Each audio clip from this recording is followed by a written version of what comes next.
ನಿನ್ನೆ ಮಂಡ್ಯದ ಕೆರೆಗೋಡು ಆ ಒಂದು ಕೇಂದ್ರದಲ್ಲಿ ಹಿಂದೂ ಬಾಂಧವರು ಭಗವಧ್ವಜವನ್ನ ಹಾರಿಸುವಂತ ಪ್ರಯತ್ನವನ್ನ ಮಾಡಿದಾಗ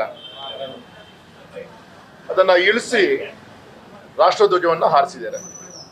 ರಾಷ್ಟ್ರಧ್ವಜವನ್ನ ಧ್ವಜಾರೋಹಣ ಮಾಡಿ ನಮ್ದು ಯಾರ್ದು ಕೂಡ ಆಕ್ಷೇಪ ಇಲ್ಲ.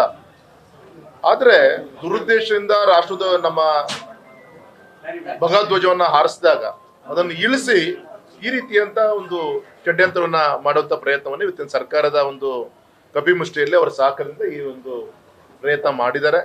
ಹಾಗಾಗಿ ಈ ರೀತಿಯಂತ ನಿಮ್ಮ ಅಧಿಕಾರದ ದರ್ಪದಿಂದ ಏನೇ ದಬ್ಬಾಳಿಕೆ ಮಾಡಿಕೊಂಡು ಹಿಂದುತ್ವವನ್ನ ಅಳಿಸ್ಬೇಕು ಅಂತೇಳಿ ನಿಮ್ಮ ಮನಸ್ಸಲ್ಲಿದ್ರೆ ಅದು ನಿಮ್ ಕನ್ಸೋದು. ಯಾವುದೇ ಕಾರಣ ಕೂಡ ಅದು ಆಗ್ಲಿದ ವಿಚಾರ.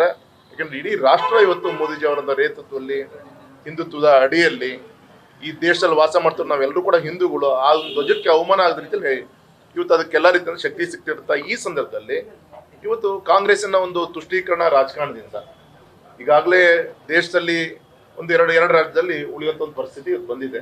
ಹೀಗೆ ಮಾಡಿದ್ರೆ ಇಡೀ ದೇಶ ಕಾಂಗ್ರೆಸ್ ಇತರ ಒಂದು ಪಕ್ಷ ಒಂದು ನಾಶದ ದಿಕ್ಕಲ್ಲಿ ಹೋದ್ರು ಕೂಡ ಆಶ್ಚರ್ಯ ಪಡಬೇಕಾಗಿಲ್ಲ. ಇನ್ನಾದ್ರೂ ಕೂಡ ತಮ್ಮ ಈ ರೀತಿಯಂತ ತುಷ್ಟೀಕರಣ ರಾಜಕಾರಣವನ್ನು ಬಿಟ್ಟು ಇವತ್ತು ಎಲ್ಲಾ ಧರ್ಮದವರು ಕೂಡ ಸ್ವಾಗತ ಮಾಡ್ತಿರುತ್ತೆ. ಈ ಸಂದರ್ಭದಲ್ಲಿ ಓಟಿಗೋಸ್ಕರ ಈ ರೀತಿಯಂತ ಒಂದು ಸಂದೇಶ ಕೊಡ್ಲಿಕ್ಕೆ ನೀವು ಪ್ರಯತ್ನ ಮಾಡ್ತಾ ಇದೀರಿ ಲೋಕಸಭಾ ಚುನಾವಣೆಯಲ್ಲಿ, ಅದು ಫಲಶ್ರುತಿ ಆಗಲ್ಲ ಅಂತ ಈ ಸಂದರ್ಭದಲ್ಲಿ ರಾಷ್ಟ್ರಧ್ವಜಕ್ಕಿಂತ ಭಗವಧ್ವಜ ದೊಡ್ಡದ ಅಂತ ಕೇಳ್ತಿರುವಂತದ್ದು. ರಾಷ್ಟ್ರಧ್ವಜನೇ ಮುಖ್ಯ, ಪ್ರಶ್ನೆನೇ ಇಲ್ಲ. ಆದ್ರೆ ಅಲ್ಲಿ ಮೊದಲು ಆದೇಶ ಆಗಿತ್ತು. ಮೊದಲು ರಾಷ್ಟ್ರಧ್ವಜ ಅಂತ ಹೇಳಿ ಅಲ್ಲಿ ಯಾವುದು ಕೂಡ ಅಧಿಕೃತವಾದಂತ ಆದೇಶ ಆಗಿದ್ದಿಲ್ಲ.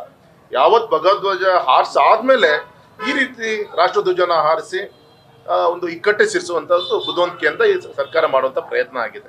ಜನ ಬುದ್ಧಿವಂತರಿದ್ದಾರೆ. ಯಾವ ಸಂದರ್ಭದಲ್ಲಿ ಏನು ಉತ್ತರ ಕೊಡ್ತಾರೆ. ಲಾಠಿ ಚಾರ್ಜ್ ಕೂಡ ಆಗಿದೆ. ಹಿಂದೂ ಕಾರ್ಯಕರ್ತರ ಮೇಲೆ ಲಾಠಿ ಚಾರ್ಜ್ ಆಗಿದೆ. ಪಕ್ಷ ತುಂಬಾ ಗಂಭೀರವಾಗಿ ತೆಗೆದುಕೊಂಡಿದೆ. ಹಿಂದೂ ಕಾರ್ಯಕರ್ತರು ಈಗಾಗಲೇ ಪಾದಯಾತ್ರೆ ಶುರು ಮಾಡಿದ್ದಾರೆ. ಇವತ್ತು ವಾಲಂಟಿಯರ್ ಆಗಿ ಇಡೀ ರಾಜ್ಯದಲ್ಲಿ ಜಿಲ್ಲಾ ಕೇಂದ್ರಗಳಲ್ಲಿ ಪ್ರತಿಭಟನೆ ನಡೀತಾ ಇದೆ.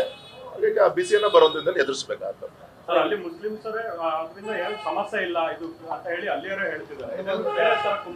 ಹಿಂದುತ್ವವನ್ನು ದೇಶದಲ್ಲಿಂದ ಎಲ್ಲ ಧರ್ಮಗಳು ಒಪ್ಕೊಂಡಾಗಿದೆ. ಕಾಂಗ್ರೆಸ್ ಪಾರ್ಟಿ ಒಂದು ಬಿಟ್ಟು ಚುನಾವಣೆಯನ್ನ ಕಣ್ಮುಂದಿಟ್ಕೊಂಡು ನಾನು ಆಗ್ಲೇ ಹೇಳಿದಂತೆ ಒಂದು ಮುಸ್ಲಿಂ ಅವ್ರನ್ನ ಇನ್ನೊಬ್ಬರನ್ನ ಮನವೊಲಿಸ್ಬೇಕು ಇದ್ರ ಮುಖಾಂತರ ಅಂತೇಳಿ ಪ್ರಯತ್ನ ಇದೆ. ಇದು ಸಾಧ್ಯ ಆಗಲ್ಲ. ಮುಸ್ಲಿಂ ಬಾಂಧವರು ಕೂಡ ಇದನ್ನ ಇವತ್ತು ಹನುಮಾನ್ ಧ್ವಜವನ್ನ ಏನು ಹಾರಿಸಿದ್ದಾರೆ. ಅದಕ್ಕೆ ಎಲ್ಲ ರೀತಿಯ ಸಹಕಾರವನ್ನ ಕೊಡ್ತಾ ಇದ್ದಾರೆ. ಹಾಗಾಗಿ ಇವರೇ ಮೇಲ್ ಬಿದ್ದು ಒಂದು ಸಂದೇಶ ಕೊಡಕ್ಕೆ ಏನು ಪ್ರಯತ್ನ ಮಾಡ್ತಾ ಇದ್ದಾರೆ. ಈ ದೇಶದಲ್ಲಿ ವಾಸ ಮಾಡೋದು ಎಲ್ಲರೂ ಕೂಡ ಅದನ್ನ ವಿರೋಧವನ್ನು ಮಾಡ್ತಾರೆ. ಒಳ್ಳೆ ಒಂದು ಸಂದೇಶ ಕೊಟ್ಟಿದ್ದಾರೆ ಗೌರವಾನ್ವಿತ ನಿತೀಶ್ ಜಿ ಅವರು. ಯಾಕಂದ್ರೆ ಇವತ್ತು INDIA ಇವತ್ತು ನೂರಾಗಿದೆ. ಈಗಾಗಲೇ INDIA ಬಗ್ಗೆ ವಿಶ್ವಾಸ ಇಟ್ಟು ಒಂದು 3-4 ತಿಂಗಳ ಒಂದು ಒಡನಾಟದಲ್ಲೇ ಈಗಾಗಲೇ ಬೇರೆ ಬೇರೆ ರಾಜ್ಯದ ಅನೇಕ ಮುಖಂಡಗಳು ಬೇಸತ್ತು ಇವತ್ತು ಹಿಂದೆ ಬರ್ತಾ ಇದ್ದಾರೆ. ಅದರ ಪ್ರತಿಫಲನೇ ಇವತ್ತು ವೆಸ್ಟ್ ಬೆಂಗಾಲ್ ಅಲ್ಲಿ ಇವತ್ತು ಆ ಒಂದು ಗಠಬಂಧನ್ ಬ್ರೇಕ್ ಆಗಿರೋದಿರ್ಬೋದು, ಅದಾದ್ಮೇಲೆ ಬಿಹಾರಲ್ಲಿ ಆದಂತ ವಿಚಾರ ಇರ್ಬೋದು, ಪಂಜಾಬಲ್ಲಿ ಆದಂತ ಒಂದು ವ್ಯತ್ಯಾಸಗಳು ಇರ್ಬೋದು. ಹಾಗಾಗಿ ಮುಗೀತು ಅದರ ಒಂದು INDIA ಕತೆ. ಸಂಘಟನೆ ಚುನಾವಣೆ ಪೂರ್ವದಲ್ಲಿ ಇದೆಲ್ಲದೂ ಕೂಡ ಆಗಿದೆ.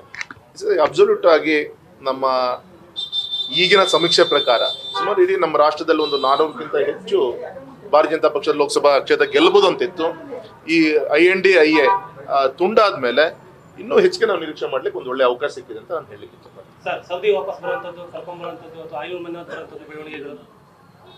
ಸರ್. ಒಂದು ಪಕ್ಷದ ಮುಖಂಡರುಗಳು ಇದು ಈ ರಾಜಕೀಯ ಪಕ್ಷದಲ್ಲಿ ನಿರಂತರವಾಗಿ ನಡೆಯುವಂತ ಒಂದು ಪ್ರಕ್ರಿಯೆ. ಅದು ದೇವ್ರದಿಂದ ಈಗಾಗಲೇ ಮೊನ್ನೆ ನಮ್ಮ ನಾಯಕರಂತ ಯಡಿಯೂರಪ್ಪ ಸಾಹೇಬರು ಕೂಡ ನಿನ್ನೆ ಹೇಳಿದ್ದಾರೆ, ಯಾರು ನಮ್ಮ ಮನೆಯನ್ನ ಬಿಟ್ಟು ಹೋಗಿದ್ರು ಮತ್ತು ವಾಪಸ್ ಕರೆಸುವಂತ ಒಂದು ಪ್ರಯತ್ನಗಳು ಆಗ್ತಾ ಇದೆ ಅಂತ ಹೇಳಿದ್ದಾರೆ. ಸೊ ಆ ದಿಕ್ಕಲ್ಲಿ ಗೌರವಾನ್ವಿತ ಜಗದೀಶ್ ಶೆಟ್ಟರು ಮೊದಲೇ ಹೆಜ್ಜೆಯನ್ನು ಇಟ್ಟಿದ್ದಾರೆ. ಸೊ ಬರುವಂತ ದಿನದಲ್ಲಿ ಆದಷ್ಟು ಬೇಗ ವಾಪಸಿ ಪ್ರೋಸೆಸ್ ಇಡೀ ನಮ್ಮ ರಾಜ್ಯದಲ್ಲಿ ಆಗುತ್ತೆ ಅಂತ ನಂಗೆ ವಿಶ್ವಾಸ ಇದೆ. ಅಲ್ಲ, ಪಟ್ಟಿ ಮಾಡ್ಲಿಕ್ಕೆ ನಾನು ಒಬ್ಬ ಸಂಸತ್ ಸದಸ್ಯ ಅಷ್ಟೇ. ನಾನು ರಾಜ್ಯ ಮಟ್ಟದಲ್ಲಿ ಕೂತ್ಕೊಂಡು ತೀರ್ಮಾನ ಮಾಡ್ತೀನಿ.